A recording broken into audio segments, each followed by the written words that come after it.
मेरे बच्चों, आज हम श्री गणेश करने जा रहे हैं। प्रश्नावली 3.1।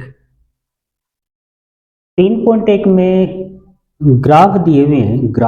कुछ ग्राफ दिए हुए हैं और कुछ इस तरीके के युग्म दिए हुए हैं जिसमें समीकरणों के युग्म, जिसमें अपने को उन समीकरणों की तुलना करनी है, जैसे संगत असंगत बताना है। तो इस तरीके से हम इसमें शुरुआत हम करने जा रहे हैं कि ग्राफ की। तो 3.1 में जो पहला क्वेश्चन दिया गया है उसमें है, निम्न समस्याओं में रेखिक समीकरणों के युग्म बनाइए और उनके ग्राफ की भी दिशा हल ज्ञात कीजिए। हम यहाँ पर रेखिक समीकरण युग्म बनाएंगे और फिर उनका हल ग्राफ की भी दिशा ज्ञात करेंगे। तो पहला हल इसमें ग्राफ की भी दिशा आएगा और उसके बाद में विलोपन भी दी आ जाएगी, प्रतिस्थापन भी दी आ जाएगी। इस तरीके से आगे और भी विधि है। तो पहली विधि यहाँ पर आएगी ग्राफ की विधि। रेखिक समीकरण क्या होता है, पहले आप ये समझिए कि रेखिक समीकरण, जिस समीकरण में अधिक से अधिक घातांक केवल एक, इस समीकरण में एक घातांक होती है, उसको हम रेखिक समीकरण कहते हैं।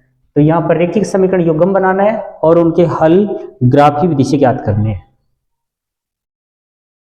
पहला सवाल दिया हुआ है कि कक्षा 10 के 10 विद्यार्थियों ने एक गणित की पहली प्रतियोगिता में भाग लिया। यदि लड़कों की संख्या से 4 अधिक हो तो प्रतियोगिता में भाग लिए गए लड़कों और लड़कियों की संख्या ज्ञात कीजिए। तो हम इसका पहले समीकरण का युग्म बनाएंगे, युग्म यानी जोड़ा। हम समीकरणों का एक जोड़ा बनाएंगे और फिर उसके बाद में उसका हल ग्राफ की विधि से हल करेंगे। तो पहले हम समीकरण बनाते हैं इसको देख करके। तो यहाँ से जो ग्राफ में इस क्वेश्चन को किया जाएगा, पहला सवाल यहाँ पर ग्राफ में किया जाएगा। पहले का हम पहला कर रहे हैं, ग्राफ में किया जाएगा। तो लाइनों वाले पृष्ठ पर तो आपको इसका समीकरण बनाना है और सारणी बनानी है, आंसर लिखना है, और फिर ग्राफ वाले पेज पर अपने को इसका ग्राफ बनाना है।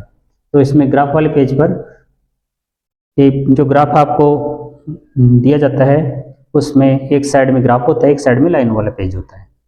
तो उसमें लाइनों वाले पेज पर हम करेंगे। तो अभी पहले लाइनों वाले पेज का कार्य स्टार्ट होता है। तो इसमें लड़कों और लड़कियों की संख्या पूछी गई है। तो या तो आप लड़कों की संख्या x मान लो, चाहे लड़कियों की संख्या x मान लो, उससे कोई फर्क नहीं पड़ेगा। तो लड़कों की संख्या को x मान लेते हैं और लड़कियों की संख्या को y मान लेते हैं। इस तरीके से दो चर वाले रेखिक समीकरण युग्म है। इसमें एक चर होता है x और एक होता है y। तो हम सबसे पहले मानते हैं, माना लड़कों की संख्या, माना लड़कों की संख्या, इसको x मान लेते हैं, तथा लड़कियों की संख्या,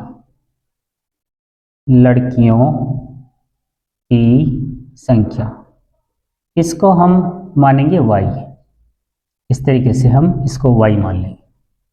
तो इस प्रकार हम x और y इस प्रकार संख्या मान लेते हैं। अब इसमें विद्यार्थियों में लड़कियां भी आती हैं और लड़के भी आते हैं। तो प्रश्नानुसार लिखते हैं इसको। दो कंडीशन इसकी प्रश्नानुसार। पहली कंडीशन लेते हैं, फर्स्ट वाली कंडीशन में 10 विद्यार्थी हैं, टोटल 10 विद्यार्थी हैं। तो हमने संख्या लड़कों की x मानी है और लड़कियों की y मानी है। तो दोनों को हम जोड़ते हैं तो इनका टोटल कितना होगा, 10। ये क्वेश्चन में दिया हुआ है 10 विद्यार्थी हैं, तो ये 10, यानी पहला समीकरण इस प्रकार बन जाएगा। पहले हम समीकरण बनाएंगे, एक समीकरण हमने बना दी है। अब उसके बाद में ये तो फर्स्ट पोजीशन थी यानी फर्स्ट स्थिति। अब आप सेकंड स्थिति में आते हैं। सेकंड स्थिति यानी सेकंड पोजीशन इनकी क्या है। सेकंड स्थिति में लिखा है कि लड़कियों की संख्या लड़कों की संख्या से 4 अधिक है। ये तो है लड़कों की संख्या, ये है लड़कियों की संख्या। लिखा हुआ है कि लड़कियों की संख्या, ये y यहाँ लड़कियों की संख्या है और लड़कों की संख्या से 4 अधिक है, यानी लड़कियां 4 ज्यादा हैं। किनसे? लड़कों से। यानी लड़कियां 4 ज्यादा हैं लड़कों से। तो हम लड़कों को 4 ज्यादा करते हैं तब ये बराबर हो जाएगी। जैसे उदाहरण के लिए हम कहते हैं कि ये तो है लड़के, ये लड़कियां, ऐसे। जैसे मैं कह दूं कि लड़कियां 4 ज्यादा हैं, जैसे मान लो कि ये 7 है तो ये 3 है, लड़के 3। यानी यहाँ पर आपको साफ साफ नजर आ रहा है कि लड़कियां इसमें 7 है और लड़के 3 है, तो हमें दिख रहा है कि 4 ज्यादा ही है, लड़कियां 4 अधिक हैं। तो हम लड़कों को 4 ज्यादा करेंगे तभी तो ये इक्वल आएंगे, तभी बराबर आएंगे। दोनों साइडों में देख सकते हो कि इधर भी 7 इधर भी 7 ऐसे। तो हम इस प्रकार कर लेंगे कि यहाँ लड़कियां 4 ज्यादा हैं, हम लड़कों को 4 ज्यादा करते हैं तो ये आपस में बराबर आ जाएंगे, और जब तक कि बराबर का चिन्ह नहीं होगा तब तक ये समीकरण नहीं बनेगा। तो अब हम इसको सरल कर लेते हैं आगे। तो x y को इधर लाएंगे तो माइनस y हो जाएगा, और प्लस 4 को आगे लेके जाएंगे माइनस के 4 हो जाएंगे। ये समीकरण नंबर बन जाएगा 2। इस तरीके से सबसे पहले इनमें समीकरण बनाना होगा, और उसके बाद में इसकी सारणी। अब सारणी कैसे बनाते हैं, ये तो बिल्कुल इजीली सारणी बन जाएगी। और सारणी बनाना, क्योंकि ये समीकरण जो दिए हैं वो बिल्कुल इजी हैं, तो पहले की सारणी बनाते हैं पहले समीकरण की। तो पहले हम समीकरण लिख लेते हैं x प्लस वाई बराबर 10, ये समीकरण नंबर 1 है। और हम कॉलम बना लेते हैं, इस प्रकार कॉलम बना लेते हैं। तो आपको कॉलम ऐसे 3 बनाने हैं, ये x है ये y है। तो 3 कॉलम में इसमें x और y हो गया, तो एक बिंदु इससे मिल जाएगा एक बिंदु इससे मिल जाएगा, तो एक लाइन आ जाएगी। और ज्यादा से ज्यादा यहाँ पर तो 2 ही बिंदु लिए जा रहे हैं, और ज्यादा से ज्यादा आप 3 ले लो 4 ले लो, ज्यादा कितने भी ले सकते हो, लेकिन 2 बिंदुओं से एक लाइन खींची जा सकती है, तो इसलिए कम से कम 2 बिंदु लेने हैं, ज्यादा से ज्यादा कितने भी ले लो। अब पहले हम समीकरण को सरल करते हैं, तो इसको x या y के रूप में लिख लेते हैं। जैसे अपने को इजी लगता है उसी तरीके से हम इनको x या y के बराबर में लिख लेंगे, x या y के रूप में लिख लेंगे। तो पहले हम नीचे वाला समीकरण लेते हैं, x प्लस वाई बराबर 10, इस प्रकार। अब उसके बाद में इसको मैं y बराबर लिखता हूं, तो y बराबर लिखेंगे बिल्कुल इजी हो जाएगा। वैसे तो x का मान रखने से y का मान आता है, y का मान रखने से x का मान आता है, तो किसी का भी मान रखो, एक का मान रखो कि दूसरे का अपने आप आ जाएगा। लेकिन इसको इजीली इस प्रकार कर लो कि y इक्वल टू, यानी y बराबर 10 और x आगे जाएगा माइनस x हो जाएगा, इस प्रकार लिख लेंगे। तो आपको इजीली समझ में आ जाएगा ये किस प्रकार मान रखें, किस प्रकार आएगा। हमें यहाँ पर साफ साफ नजर आ रहा है, इसमें यदि आप देखते हो तो इसमें साफ साफ नजर आता है x का मान जो भी रखेंगे तो सरल करने पर y का मान आ जाएगा। जैसे मैं x का मान 5 रखूं तो y का 5 आ रहा है, 4 रखूं तो y का 6 आ रहा है, x का मान यदि मैं 2 रखता हूं तो y का 8 आता है। इस तरीके से कुछ भी रख सकते हैं। तो यहां पर हम 2 मान रखेंगे, और इसमें साथ में लड़कों और लड़कियों की संख्या ज्ञात करने के लिए इससे पहले आप विलोपन विधि यूज में लेते हैं, और उसको से आंसर पहले लिखना चाहो तो लिख सकते हैं। जैसे अपन आंसर का पता लगाएं इनमें कि लड़कों की संख्या कितनी आएगी लड़कियों की संख्या कितनी आएगी, तो आप दोनों समीकरणों को ध्यान से देखो कि जब इन दोनों को जोड़ेंगे तो y तो कैंसिल होगा, कटेगा। x को जोड़ेंगे तो x होगा, और इन दोनों को जोड़ेंगे तो 6 आएगा, क्योंकि 10 में -4 कम हो जाएंगे, 6 जाएगा। इधर 2x उधर 6, तो x बराबर लिखेंगे तो 6/2 यानी 3। x का मान हमारे पास 3 आ रहा है, यानी हमें मालूम पड़ रहा है कि लड़कों की संख्या 3 है। इसमें देखिए कि जब लड़कों की संख्या का मालूम पड़ जाए तो x का मान मैं 3 रख रहा हूं, या 3 x का मान 3 रख रहा हूं, तो साफ साफ नजर आ रहा है, हमें साफ साफ दिख रहा है कि y बराबर 10 - 3 बराबर 7 आ जाएगा। तो ये आंसर के रूप में आ जाएंगे 3 और 7। और यदि आंसर नहीं भी आते हैं तो कोई दिक्कत नहीं, दूसरे मान रखने से भी कोई दिक्कत नहीं है। लेकिन ध्यान रखो कि यहाँ पे 2 रेखाएं जाएंगी, एक पहले समीकरण से एक दूसरे समीकरण से। जहां दोनों रेखाएं प्रतिच्छेद होंगी, काटेंगी एक दूसरे को, वहां पर इनके आंसर मिलेंगे। यदि छोटी रेखाएं होती हैं, जैसे मान लो कि एक रेखा इस प्रकार हो गई, एक रेखा इस प्रकार जा रही है, अब यहाँ कट नहीं रही है तो कोई दिक्कत नहीं है, उनको आगे बढ़ा दो, इस प्रकार बढ़ाएंगे तो भी ये कहीं ना कहीं जाकर के तो एक दूसरे को काट ही देंगे। आप अन्य बिंदु भी लेते हैं तो वहां पर आपको आंसर मिल जाएगा, इस प्रकार x का मान कितना होता है, इस प्रकार y का मान कितना होता है, हमें मालूम पड़ जाएगा। तो ये ग्राफ में इस चीज को मैं आगे और क्लियर करता हूं।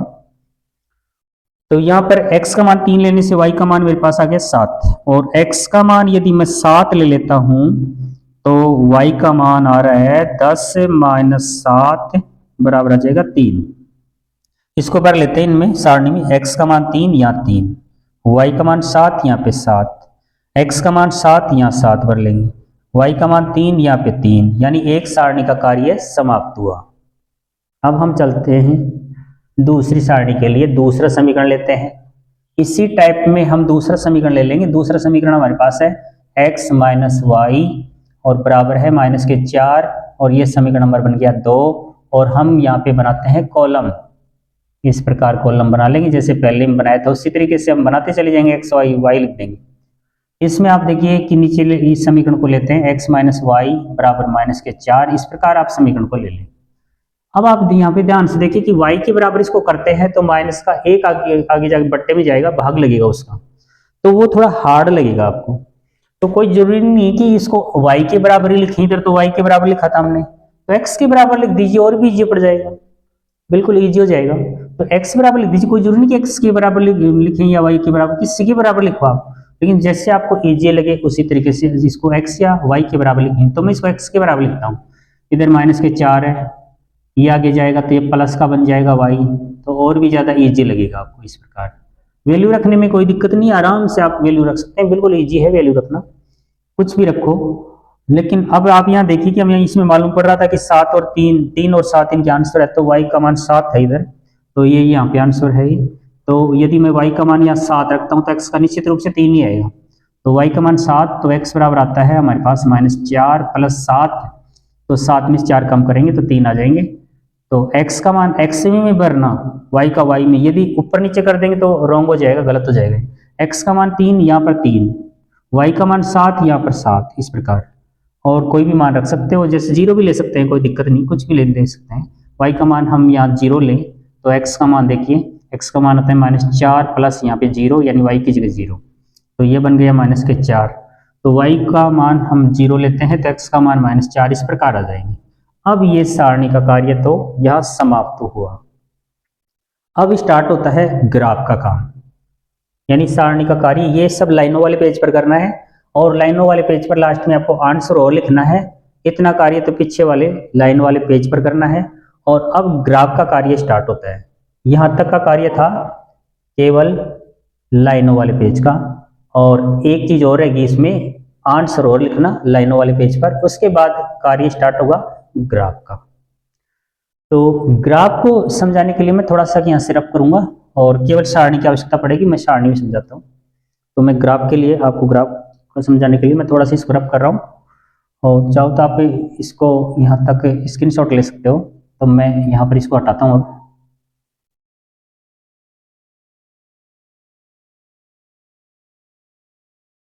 अब यहाँ से मैं स्टार्ट करता हूँ ग्राफ का काम, और एक इसका आंसर लिखना होगा, तो हम आंसर लास्ट में मैं यहाँ पे लिख के बताऊंगा आपको, और सभी में यही टाइप रहेगी। अब ग्राफ में दर्शाने के लिए हम इनके बिंदुओं को देखते हैं, तो इसमें ज़्यादा से ज़्यादा 7 चल रहा है, x और y के मान में 7, और माइनस में भी देखते हैं तो -4 तक ही है। तो एक लाइन तो आप ग्राफ में इस प्रकार, यानी किसी भी बड़े खाने के बीच में से लाइन नहीं खींचनी है, कहीं आधा खाना इधर कर दो आधा खाना इधर कर दो तो रॉन्ग हो जाएगा। तो आप ग्राफ में मोटी लाइनें बनी हुई है, ये सामने यहाँ ग्राफ तो नहीं है, लेकिन मैं इस प्रकार आपको समझा देता हूँ। तो ऐसे एक लाइन इस प्रकार खींच लेंगे, और एक लाइन आप इस प्रकार खींच लेंगे। इधर हम लेते हैं x, इधर लेंगे x डैश, इधर लेते हैं y, और यहाँ नीचे ले लेते हैं y डैश। यह मूल बिंदु होता है जिसको O, इसके निर्देशांक 0 और 0 होते हैं।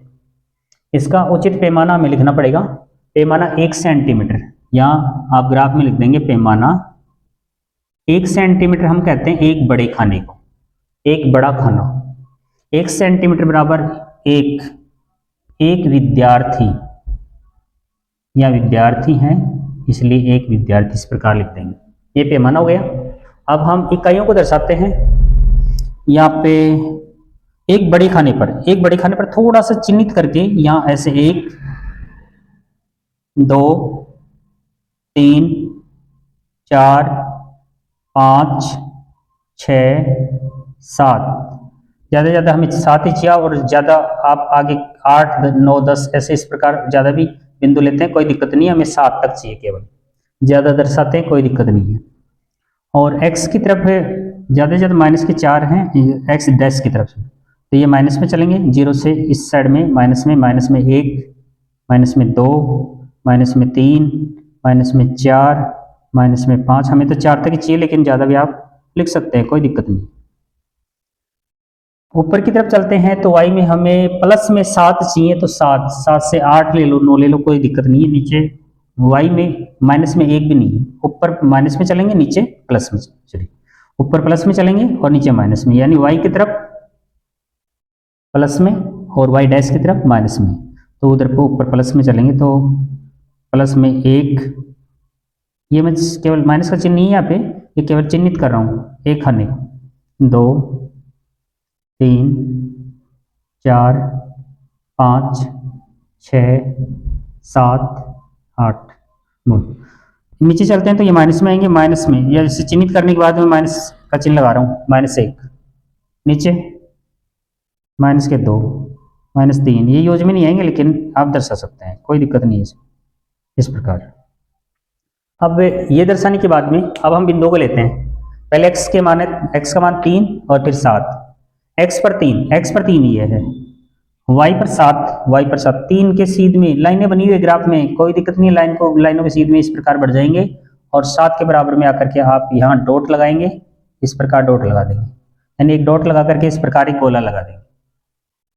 उसके बाद में 7x का और y का 3, तो ये 7x का हो गया और y के 3, ये 3 है, तो 7 के सीध में बढ़ेंगे और 3 के इस प्रकार बराबर में आ जाएंगे, वहां पर भी आप एक डॉट लगा देंगे इस प्रकार। अब स्केल से आपको पॉइंट टू पॉइंट लाइन खींचनी है, बड़ी लाइन खींचनी है, इस प्रकार आप लाइन खींच देंगे आगे तक, ऐसे लाइन खींच देंगे। ये पहले समीकरण की रेखा हुई। अब दूसरे समीकरण के लिए लेते हैं, 3 पर 7, 3 पर 7 पहले से दर्शाया हुआ है, दर्शाने की जरूरत नहीं है, ये रहा बिंदु, इस बिंदु को ध्यान में रखना है। फिर -4 पर 0, x का मान -4 और इस पर 0, तो ये 0 पर न तो आप ऊपर जा सकते हैं न नीचे, क्योंकि y का मान 0 होता है तो बिंदु x अक्ष पर ही होता है, यानी ये जो लाइन है इसको x अक्ष कहते हैं, तो लाइन पर ही बिंदु होगा, यहीं पर आपको गोला लगाना है इस प्रकार लाइन पे। तो 3 4 वाला बिंदु ये था, चलिए 3 और 7 वाला बिंदु ये था और 4 0 वाला ये बिंदु है, तो इसमें से स्केल लगा करके इस प्रकार लाइन खींचनी है। तो मैं इस प्रकार लाइन खींचता हूं, कोशिश करता हूं कि वैसे इसमें से इस पॉइंट में से चली जाएगी, कि मेरे पास स्केल नहीं है, मैं स्केल को यूज में लेते हुए नहीं कर रहा हूं, मैं केवल समझा रहा हूं आपको। तो इस प्रकार लाइन ये दूसरे समीकरण की है, ये पहले समीकरण की है। अब हम इनके निर्देशांक लिखते हैं। इसके निर्देशांक तो है 7 3 और इसके निर्देशांक है 3 और 7, और ये है -4 और 0, और उसके बाद में ये जो लाइन है इसका समीकरण है, तो या तो इस पर जगह मिल रही तो इस पर लिख दो, नहीं तो तीर का चिन्ह लगा करके हम लिख सकते हैं। तो x + y बराबर है 10, इसका समीकरण हो गया। और इसका चाहो तो आप साइड में लिखना चाहो तो इस प्रकार आप इसको चिन्हित करने के बाद में, और ये दूसरे वाला समीकरण इस प्रकार लिख सकते हो, x - y बराबर -4। ये ग्राफ का कार्य इस प्रकार कंप्लीट हुआ। सभी हमने निर्देशांक लिख दिए हैं और इनके अलग अलग समीकरण लिख दिए। अब उसके बाद अंतिम चीज बची है इसमें उत्तर लिखने की। तो यहाँ पर उत्तर यानी आंसर कहाँ पे आएगा, जहां पर दोनों रेखाएं एक दूसरे को प्रतिच्छेद करेंगी। हमने लड़कों की संख्या x मानी थी, तो x का मान तो है इसमें 3, y का मान है 7, तो लड़के इसमें 4 ज्यादा है तो 4 ज्यादा ही है इसमें। तो अब आपको पीछे वाली लाइनों वाले पेज पर इस प्रकार आंसर देना होगा कि अतः लड़कों की संख्या